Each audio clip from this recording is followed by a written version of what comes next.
Hello, Dr. Garlick. My presentation is called Implementing Change, Transforming Emory University's Graduation Process. At every university, graduation is the explosion of every physical, mental, and emotional being of an individual. Can you hear it? Can you see it? Laughing, crying, fist bumps, and great big bear hugs. All the wonderful excitement of crossing the finish line, of taking those bold and pride-filled steps across the magnificent stage to receive a newly minted college diploma. What a joyous and magical time in life. The feeling so completely intoxicating that the years to get there seem like they flew by as quickly as the seasons change. But what does it take to get there? What meticulous process lay behind the scenes? And who are the persons responsible for ensuring that each student has completed all the necessary requirements and graduation paperwork essential to cross that finish line? These questions are rarely pondered by students and their families, but are the important work for those who labor within the hallowed halls of universities, and specifically within the offices where the process of graduation is never ceasing. And for Aileen E. Taylor, current Associate Director of Graduation at Emory University, the process of graduation has not only become a labor of love, but the result of groundbreaking leadership changes and ongoing collaboration between faculty, campus partners, senior administrators, and students. For Taylor, the graduation process should always be about providing the best customer service to our students with the least amount of fear and stress.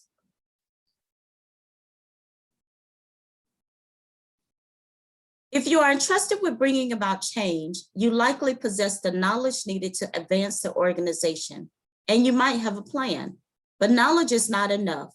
You have to bring yourself to each interaction in a deeply authentic way. People don't care how much you know until they know how much you care. I chose this quote to capitalize, or really express, I should say, my feelings towards Ms. Taylor, who is my supervisor at Emory University on the graduation team, in terms of how much she cares about the students at Emory University and about the work that she does, specifically as the graduation associate director, and the mission of our team. So just who is Aileen Taylor? Aileen Taylor is the firstborn of 4 children. She was taught at a very young age the responsibility for others.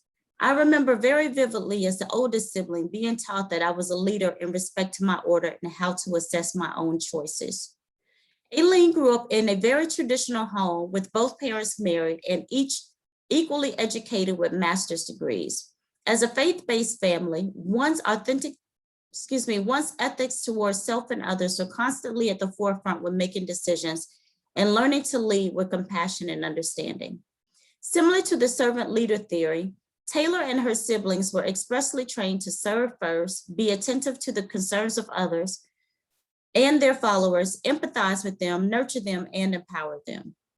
Equipped with the spiritual, ethical, and servant leadership values cultivated by her parents, Taylor went on to earn a Bachelor of Science in Sports Science from Ohio University, a Master of Education in Collaborative Higher Education from Mercer University, and a Master of Science in Sports Administration from Georgia State University.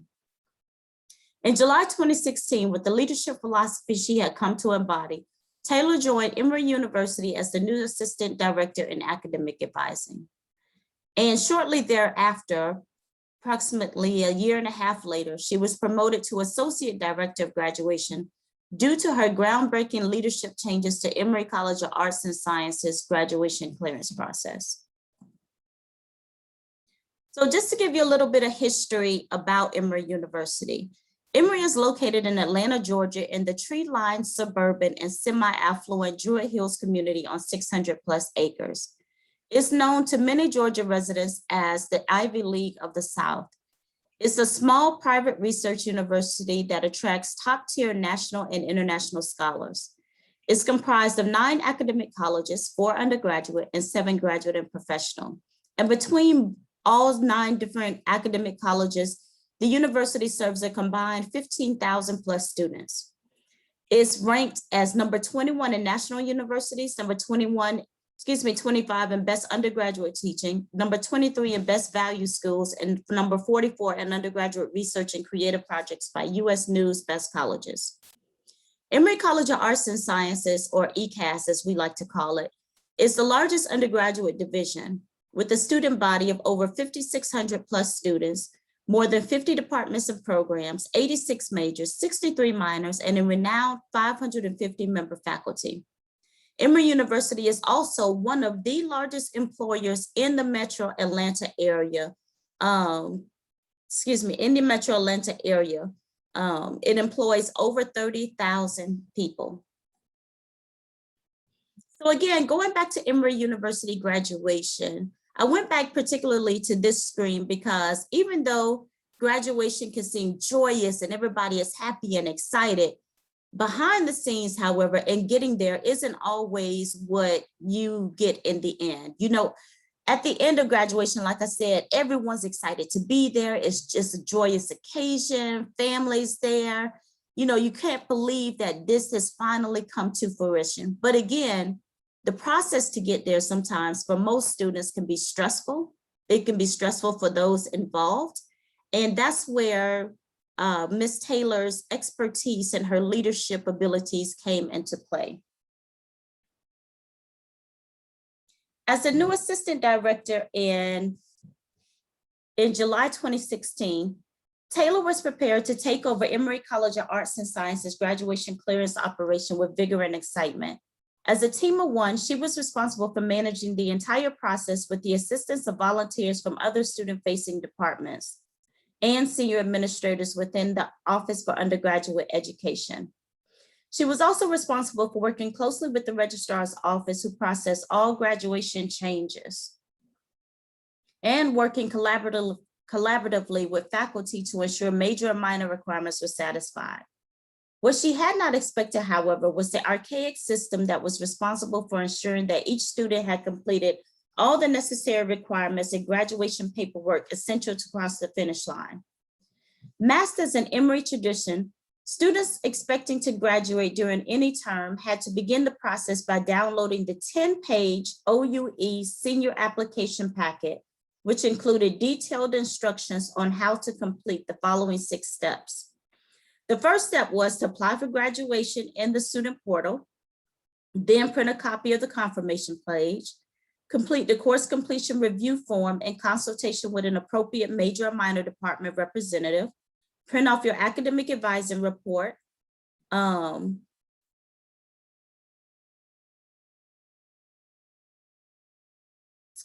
report any remaining GERs on the top portion of the course completion review form, complete the student activities questionnaire and print a copy of that confirmation page, complete the senior exit survey and print a copy of that confirmation email, and then lastly, submit the senior application packet to OUE by the determined deadline.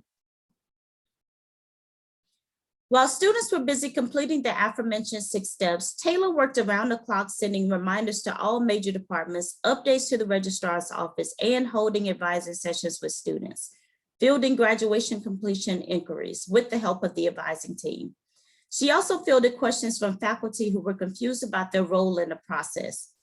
At times, Taylor recalled being completely overwhelmed and mentally and physically exhausted.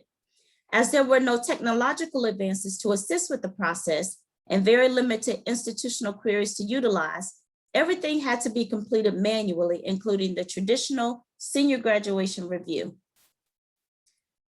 Considered the most important step of the graduation clearance process, the senior graduation review was also one of the most cumbersome for all parties involved. To prepare for the SGR, Taylor had to first find volunteers among the aforementioned student-facing departments. Once identified, volunteers were trained on how to review a student's completed senior application packet, including identifying all necessary documents per the 6 steps, with careful review of the academic advising report. It was this particular report where the majority of the training was focused, as volunteers had to know to the best of their ability how to read, locate, and confirm that all general education requirements, academic, non-academic credit hours, and residency requirements have been satisfied. While most of the volunteers had previously participated in the review, due to the manual nature of the task, a miscalculated credit hour, residency requirement, or GER could lead to a student not graduating during the intended term. Once training was over, volunteers signed up for their respective time slots to assist in the SGR. Over the course of 2 weeks, students will file into Whitehall and wait for a minimum of 30 minutes to upwards of an hour to be reviewed by an SGR volunteer with their now 16 to 20 page senior application packet. And the reason why I want to emphasize that 16 to 20 page packet is because, remember, students were required to print out additional paperwork, like the advisement report, the confirmation pages, as part of that overall senior application packet, okay? So they will file into Whitehall and wait, again, as I said, from 30 minutes upwards to an hour to meet with an SGR volunteer who would sit with them and meticulously go through the packet, making sure that everything, that nothing was missing in terms of their GERs, residency requirements, etc. Afterwards, the students would receive a check mark or be checked off that they had showed up. And they would also receive a sticker saying that basically they were clear and had went through the process. After successfully completing one term under the standard ECAS graduation clearance operation, Taylor knew things had to change. Although the process was considered to be another tradition at Emory, Taylor began taking steps to improve the process. On its face to outsiders, it appeared to be a straightforward operation. However, there were too many unspoken and broken issues with the system that often left students scrambling to register for classes, to fulfill missing GERs, credit hours, and major minor requirements, and too many volunteers, despite their previous knowledge and participation, still unequipped to properly review a student's academic advising report. And finally, too many sheets of paper being printed and copied with remaining applications packaged sitting on the floors, office floors, waiting to be shredded at the end of the year. I know that when I would go into Aileen Taylor's office or Miss Taylor's office, you would see all these application packages just piled high on top of each other's. You know, some of the piles would be so high, it was almost like they were reaching the ceilings. Reaching the ceiling, because there was nowhere to put all of these packets, all of these paper application packets.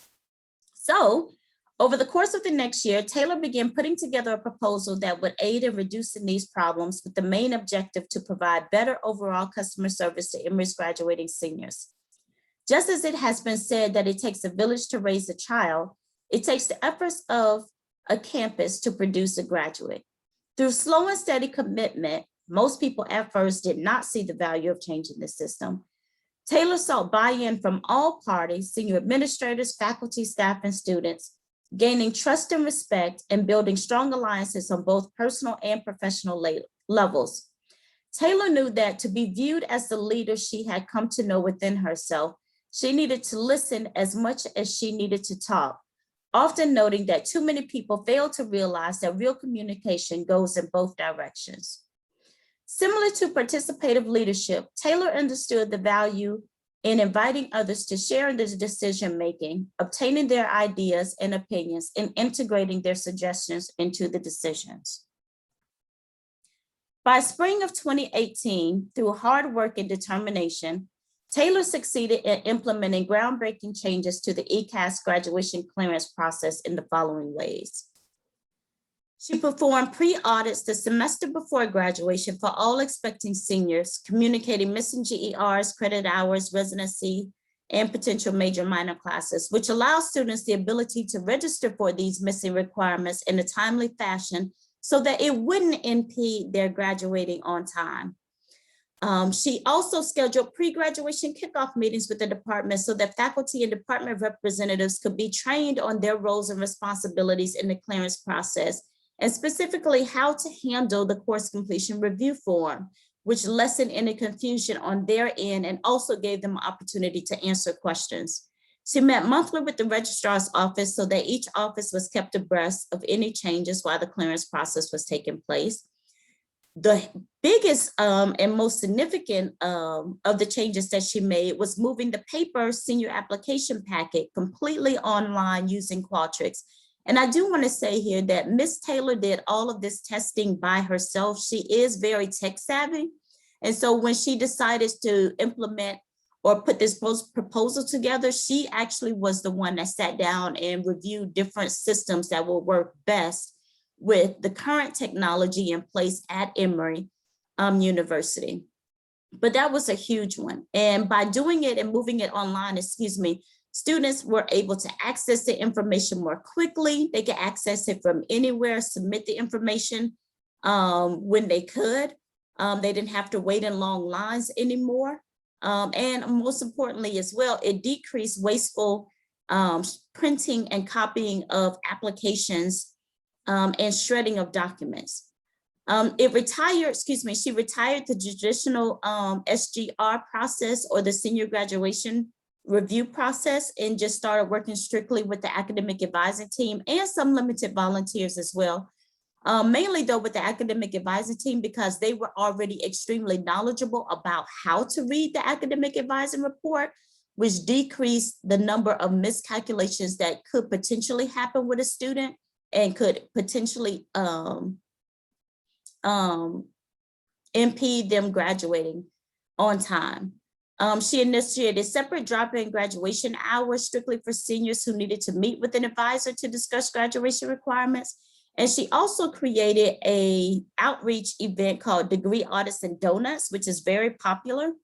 It's a partnership with Residence Life. It takes place in the Student Activity and Academic Center on the Claremont campus, where juniors and seniors reside.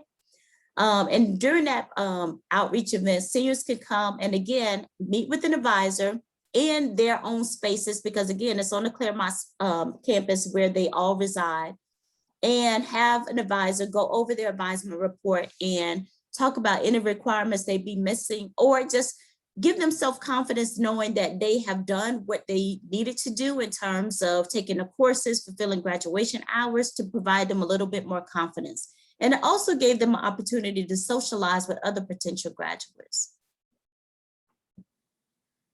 To me, Mrs. Taylor, or because we're on such a first name basis, Aileen is a transformational leader. I do like this quote by Dr. Hans Fizzle, who said, "Great leaders don't set out to be a leader, they set out to make a difference." As a transformational leader, Aileen has done some magnificent work at Emory University.